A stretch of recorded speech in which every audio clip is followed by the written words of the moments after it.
When she kisses him, he remembers. It's as if his past lives come flooding back to him, much like when we remember who we are by knowing all is love.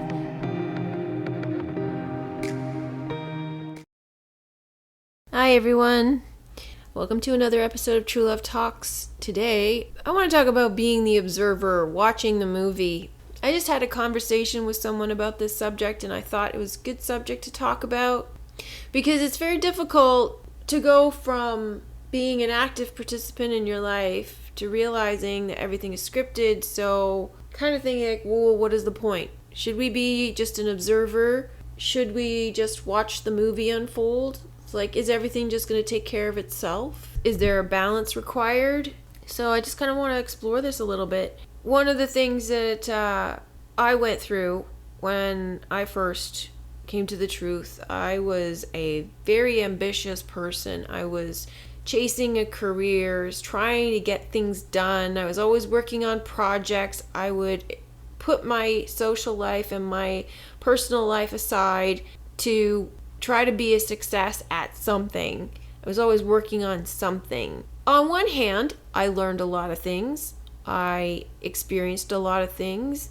There were a lot of things that I did that I never would have done if I hadn't have been so ambitious. So on that side, it was positive. On the other side, my personal life suffered. And a lot of times, a lot of energy was spent spinning wheels, chasing after pipe dreams that were never going to happen because they weren't supposed to happen. And for that, I got angry. When I came to the truth, I got angry. I realized I was chasing after a pipe dream. I realized I was wasting my energy. I realized that this whole world is rigged and I'm never going to get the things that I thought I was going to get. And I didn't want to participate in the illusion. I didn't want to be party to the grand deception because then it was all about, well, it's all controlled by the evil elite. I don't want to contribute to the evil elite's agenda. So I gave all of that up. I stopped everything, dropped everything. I stopped being ambitious. I stopped being a planner. I stopped having any visions, plans, dreams, goals. I didn't want anything. I didn't want to do anything. I gave up all my ambitions and all my dreams, everything. Bye. Things I had worked for years. So after spending my whole life being ambitious and organized and methodical and dedicated and responsible and a planner and writing lists and being, what was supposed to be a productive person that was going to be successful in this world, to the complete opposite. To living in chaos, to living off of intuition, to not having a plan, not writing any lists. I don't even write grocery lists. To waking up and living off of how I feel. I don't wake up at a set time every day. I wake up when I feel like it. I go to bed when I feel tired. I eat when I'm hungry. I eat what I want to eat based on how I feel. I pay attention to how my body feels and what it needs. If it needs exercise, I go exercise. So I have lived for the last 5 years, strictly off intuition, strictly off how I feel, in this sort of chaos, but chaos is not a mess. Chaos is intuition. Chaos is feeling. Chaos is, it's not regimented, planned, and strict. It's flowing. It's ease. It's natural. It's a very organic way of being. In a lot of ways, it's worked for me. I have to say it's worked for me. I've gotten this far. I don't really know how I've gotten this far. And sometimes it's scary. Sometimes it scares me because I'm still not used to it. It's uncomfortable for me to be a little bit different than I was for the most part of my life. So I started to live with messiness a little bit. I started to live with disorganization a little bit and experiment with those sorts of boundaries and be a little bit more fluid and more relaxed and try to balance myself out a little bit more. And a lot of that was very positive. But sometimes I wonder if I've gone too far the other way. In the same way, it's intolerable to me now to go back to lists, to go back to paying attention to a clock, to go back to living a regimented, organized, ambitious life. Like that it's not palatable, it's not tolerable, and it just doesn't match up with how I am anymore. Even when I make videos, I listen to my intuition. I listen to what I'm hearing from the universe. Like when I make a video and it's starting to get frustrating, I know that this isn't the right video. It's not the right time for this video. This video's not done yet. So I'm listening to the feelings that I'm getting. I'm paying attention to how the universe is, like what the universe is telling me, because I want to make life easier for myself. So if you try to push against something, it's going to push back and say, hey, now's not the right time. You're just going to spin your wheels working on something that you're wasting your time on. It's been very beneficial in working smarter, not harder, and focusing on the right things rather than being frantic and trying to get all sorts of things done, because it's not about doing, it's about being. I've also been more in touch with the feeling of pushing versus pulling, or efforting versus receiving. And when I realize that I'm trying to push something too much, then I pull back and allow things to be. It's like, say for example, I'm working on a video and I realize that it's not getting done, and I'm spending a lot of time working on it, and it's getting close to the end of the day, and I wanted to get it out today, but it's not coming, it's not flowing, there's something missing, and it just keeps going and going and going. And I'm like, okay, it's obviously not going to get done today. I'm going to stop here. I'll do this tomorrow. Nobody's pushing me but me. Those sorts of things I pay attention to in paying attention to the balance and paying attention to the flow. Every time I've listened to that intuition, it's paid off, because there's always a piece of information that comes up the next day that was missing that I wouldn't have had for that video, or there's some insight that I gain that I wouldn't have had, or something comes up that's necessary for it. And also listening to the universe in terms of timing, and when certain things are meant to come into my experience and when they're not. Because say like with law of attraction, for example, when you're trying to manifest something, like, I don't know, let's say you're trying to manifest a car. Like when I was trying to manifest my car, I was test driving cars, I was looking at cars, I was looking at cars in ads and not finding anything. And I was getting frustrated because it was taking a lot longer than I anticipated. I was looking at the situation and I was asking, why is it delayed?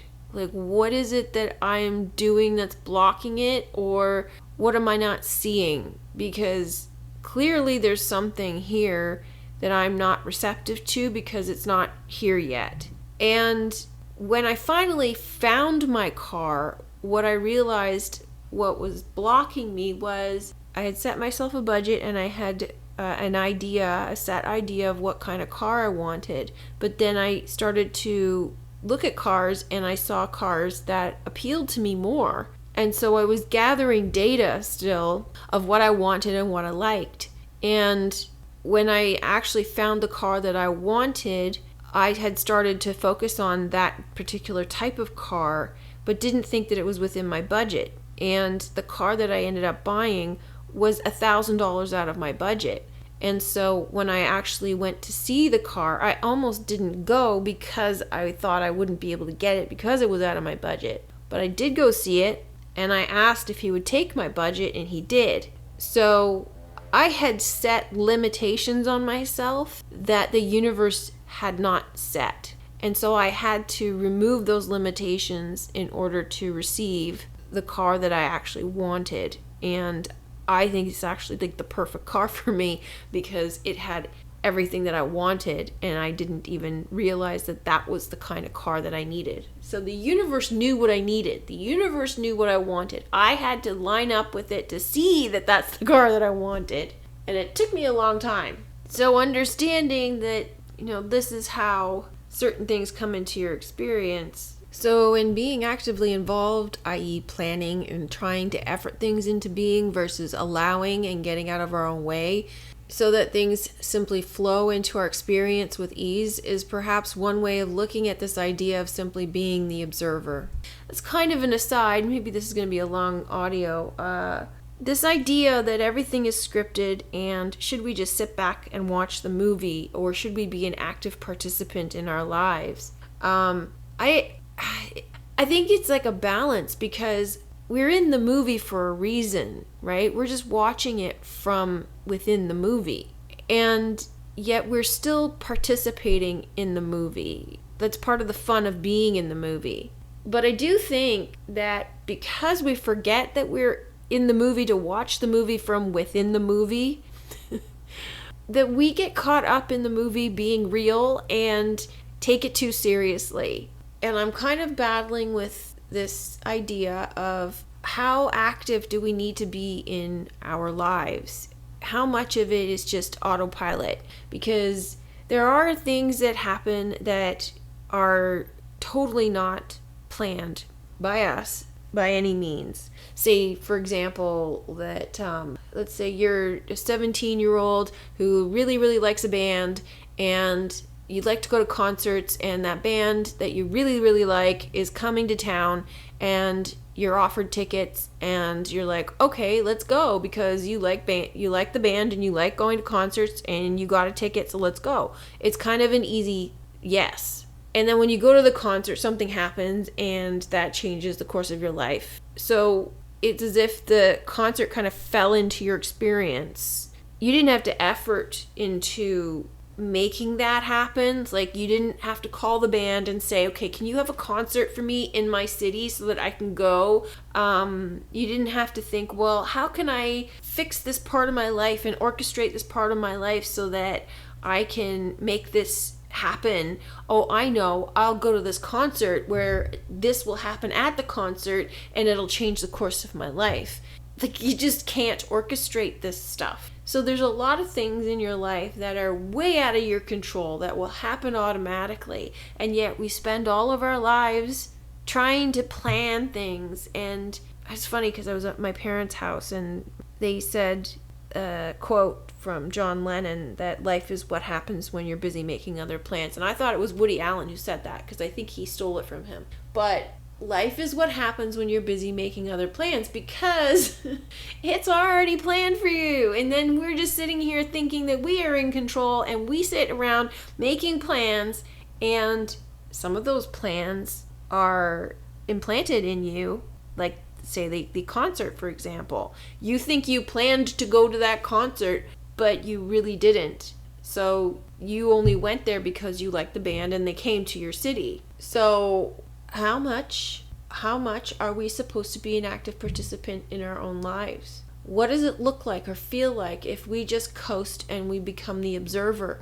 I have a hard time with that. I remember, I think it was back in 2012-ish, when I was introduced to this video series on YouTube about the holographic universe. And I was on board with it. It was like, okay, this makes sense. Until they got to the point at the very end where the guy says, so you're just an observer in your own life. And I was really pissed. I was really mad. I thought, how the fuck am I supposed to accept that I am not an active participant in my own life? That doesn't make any sense. And again, I am here. I am hit with the whammy that our lives are scripted and free will is an illusion. So how am I supposed to accept that I'm only supposed to be an observer? That I am not supposed to be an active participant in my own life? And if that's the case, then what is this awakening about? Why do we need to awaken? Is the awakening scripted? A lot of it is, because it's written in the Bible, Revelation. That's what we're going through. The apocalypse, it's in a ton of movies. So the Revelation, the apocalypse is scripted. The ancients knew it was coming because they told us about it.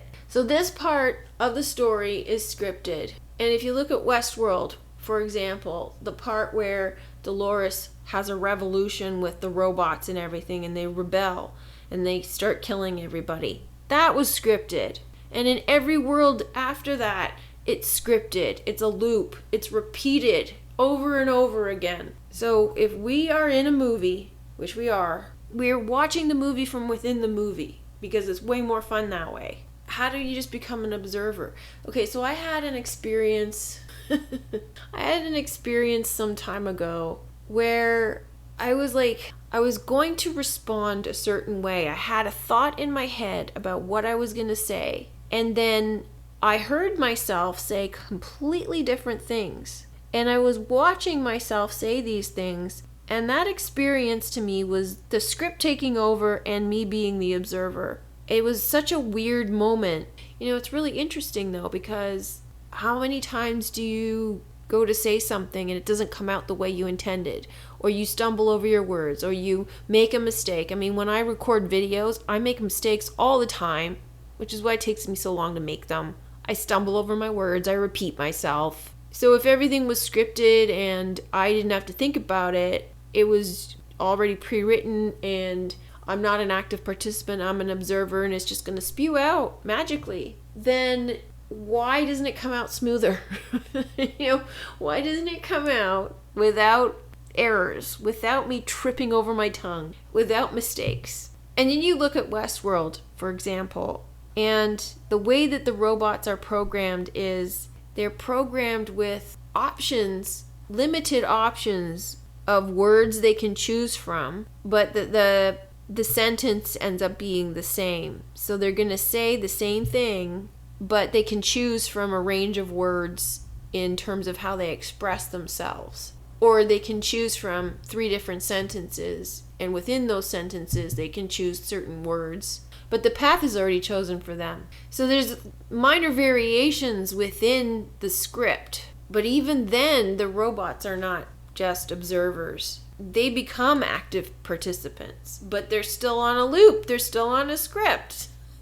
Them becoming active participants is still part of the loop. Okay, so going back to operating off of intuition, to me, like, I don't do anything without feeling the impulse. And I learned this through law of attraction. I learned to pay more attention to how I feel and to tend to how I feel, and I learned to work off of impulses. So if I'm sitting at home and I'm in the middle of something and things are getting stagnant, I'm like, okay, I'm gonna go do something else. I feel the impulse. I don't clean until I feel the impulse to clean. I don't do the dishes till I feel the impulse to do the dishes. I don't watch certain things until I feel the impulse to watch them. I don't go to the grocery store until I feel the impulse. Like, everything is operating off of impulse. And it does make things a lot easier in a lot of ways because there's no need for planning. Instead of making them into a project or a big deal, I just sort of go with the flow and make it happen whenever it happens. And it's just a very different way of approaching things. So I don't know, maybe that's the observer. Rather than being a planner and trying to force things to happen, maybe being the observer is the allowing and living in that sort of state of organic chaos. Okay, so then there's the question of law of attraction, like the idea that we create our own reality. And in a lot of ways we do. We do create our own reality based on our thoughts. Our thoughts manifest things, and things come into our experience based on those thoughts. But I do think as well that it is limited, just like free will. It's like having a range of sentences, like in Westworld, you have a range of sentences. So you have maybe 10 options of sentences based on what frequency you're on. But those sentences still lead you to the same place. So if you're on a higher frequency, you'll pick sentence number 1. If you're on a lower frequency, you'll pick sentence number 10. It's a different expression of the same thing. You'll just have a different experience on the way. You will perceive something in a negative way if you're on level 10 in a negative headspace, or you'll perceive something in a positive way if you're on level 1, but the destination is still the same. But I still don't have an answer for if I simply become an observer, will anything actually get done in my life? I mean, I know that if I stay in bed too long, I have an urge to get up. If I watch TV too long, I need to go for a walk. If I don't clean for too long, I need to clean my apartment. If I don't get food, I go hungry. So there's a bare minimum that must get done. Otherwise, I would become a 600-pound invalid lying in bed all day. I also know that if I don't tend to my thoughts, I would go insane or become depressed, or I would manifest a negative experience I don't want. And isn't that being active as well? In Law of Attraction, they teach that we should tend to how we feel, and everything else will take care of itself. The idea being that if we are in a state of allowing and enjoying ourselves, we are more likely to be receptive to opportunities that are beneficial. I know this is true, and it's tricky to maintain, but when you're staring at something icky and trying to get your feelings in alignment, you have to train yourself to get your mind off the ickiness so you can broaden your perspective. It's just like the statement that when we create the problem, the solution is created at the same moment. If we continue to stare at the problem, we won't see the solution, even though the solution's right in front of us. The way to see the solution is to widen our perception so we're focused on the solution, or at least we can allow it to come into view. And by tending to how we feel, we can see a bigger picture and allow things to flow into our lives a lot easier. So perhaps the idea that we ought to be the observer simply means not to take life so seriously because it's scripted, but to enjoy the ride. And we're supposed to know that we're not this character we're playing, but we're the observer behind the character. And I've heard that before, but it's just so frustrating. Like, how can you be the character and not be the character and separate yourself from that? And even if you look at this like this is nothing more than a video game, if you're playing a character in a video game, you still have to move the character and you have to decide what it does and where it goes. Otherwise, the character just stands there and does nothing. So what do you think? What are your thoughts on this? So that's it for this video. Thanks for listening. Hope you're having a great day. Talk to you tomorrow. Bye for now.